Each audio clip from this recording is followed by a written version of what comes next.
Om Tat Sat. My humble prostrations to the all-pervading Brahman or God, to my worshipful Guruji, Swami Jyotirmayananda Maharaj, to all the sages and saints, and to each of you divine soul watching today's satsang. So today we will be starting a new chapter. It is chapter 4 called Kaivalya Pad of the Raja Yoga Sutras of Patanjali Maharaj. Commentary is by my worshipful Guruji, Swami Jyotirmayananda Ji Maharaj, and narrated by myself, Swami Nikhilananda. So let's get started.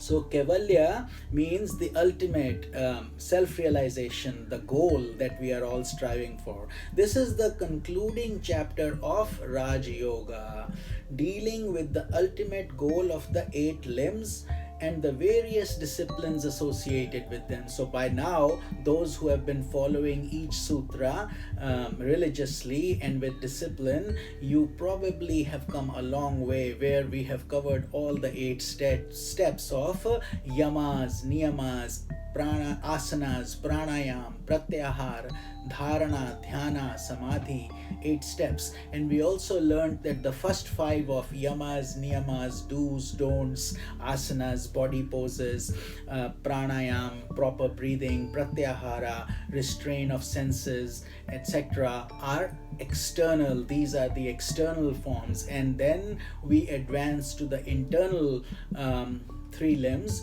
which are dhyana, dharana, dhyana, and samadhi, concentration, meditation, and then the samadhi experience. So that is the ultimate goal, is to get to this step. So that's this Kaivalya step we will be studying in this chapter. So the spirit becomes free from the 3 gunas.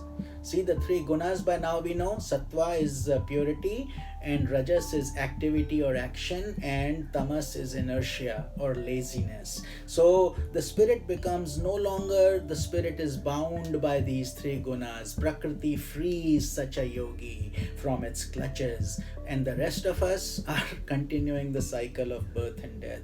So the 5 kleshas we just talked about: avidya, asmita, raga, dvesha, abhinivesha, klesha. We talked about it in the lecture yesterday in Vibhuti Pad, Sutra number 55, and we have also covered it in many other areas, because these 5 kleshas are constantly holding us back.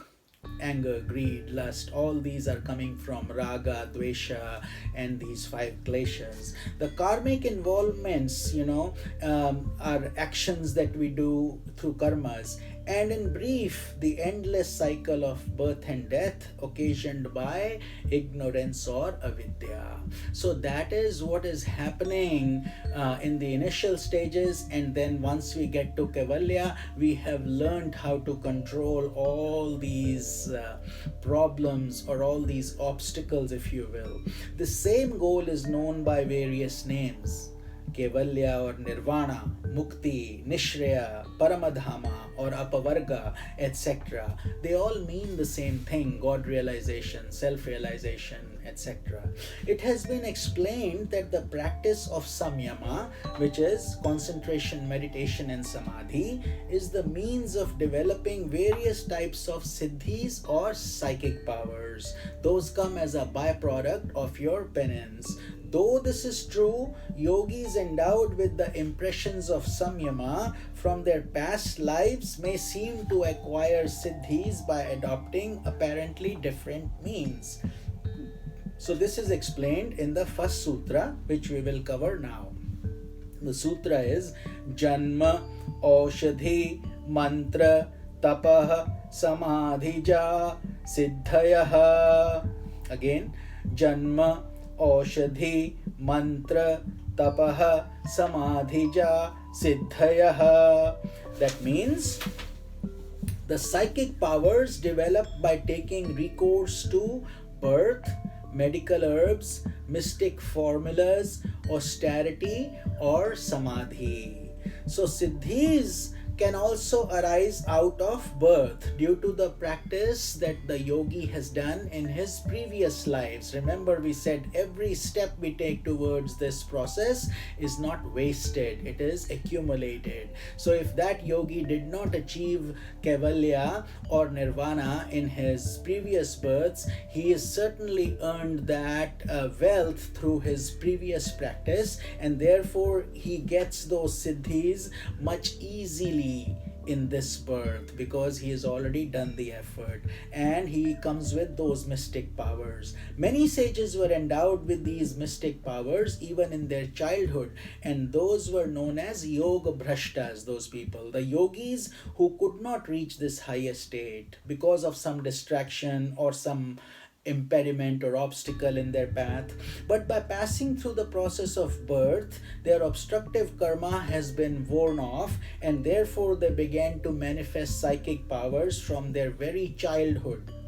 And there are many examples like this. The divine incarnations such as Rama and Krishna, as well as sages and saints such as sage Ashtavakra, sage Vamadeva, Saint Gyaneshwar, and others expressed amazing psychic powers in their childhood. And then siddhis can also come by taking proper medicational herbs in Ayurveda, and some of them have made profound progress into the power of herbs over the body and mind. But the important thing to know here is that these herbs are really removing the obstacles or the problems within our body to speed up this process. That is the essence. And the third is through siddhis born of mantras. So when a self-realized guru gives you the mantra for japa, that is the essence. It is a mystic formula, and that formula starts to take hold within you.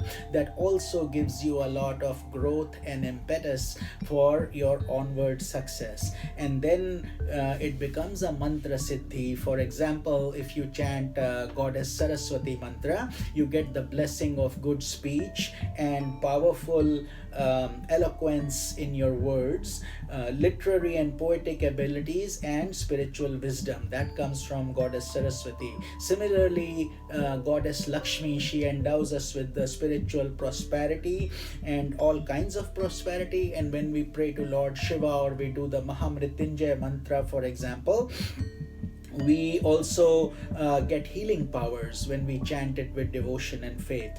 And finally, when we do these other mantras of Shiva, Krishna, Rama, Vishnu, etc., those are all our mantras for getting liberation. So that's what sage Patanjali is also validating. And then siddhis are born out of course, tapas or austerity. And austerities are of various types. They are designed to remove impurities of the body, mind, and senses. That's what a tapasya is. Our objective is to get totally pure, however we get there. But that's what the journey and the discipline is needed for that particular result. Enduring adversity while performing one's duty is a dynamic form of austerity, because through that we will go through the discipline. Many yogis and sages from ancient times have attained great psychic powers by the practice of various austerities. So from an advanced point of view, however, mental concentration and spiritual inquiry into the nature of self are included in the practice of austerity. And siddhis born of samadhi, finally, the fifth and the last thing that Patanjali ji is guiding us. He says the previous chapter has explained various siddhis or psychic powers that arise by the practice of concentration, meditation, samadhi. Combined, we call it samyama. This is the ultimate road to the development of all psychic powers. So you don't have to rely on, if you didn't have all these in the past, you still in this very life can build these your austerity and make your effort now to develop the mantras, and all these will help you, the mantras and other things, taking the proper medication. But the most important truly is your meditation process, your discipline, your doing these things on a regular basis. And if we do it, then we eventually get to that end goal of Kaivalya. That is the chapter we have started today, and we will be discussing the changes that must occur in bringing about the development of psychic powers in the personality of a yogi, and we will cover that tomorrow. This is Swami Nikhilananda. Om Tat Sat.